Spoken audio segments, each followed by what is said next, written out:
Welcome back to channel. ఇవాళ variety idli చేశానండి. వరిగలు మినప్పప్పు కొంచెం రవ్వ వేసి చేశానమాట. ఇదిగోండి, నెయ్యి పెట్టి కింద నల్లకారం వేసి మళ్ళీ క్యారెట్ కూడా వేసాను. అది హెల్తీ కదా, మరి ఉట్టి ఇడ్లీ తింటే బోర్ వస్తుందని ఇలా చేశాను. చాలా బాగుంది, మీరు కూడా ఇలా ట్రై చేయండి.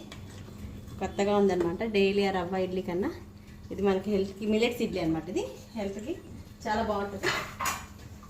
రెండు చట్నీలు చేశాను. ఒకటి పల్లి టమాటో చట్నీ, ఇంకోటి కొబ్బరి పుట్నాల పప్పు చట్నీ.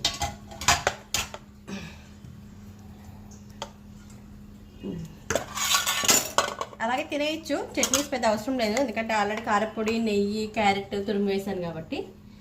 కానీ చట్నీస్ కూడా చేశాను.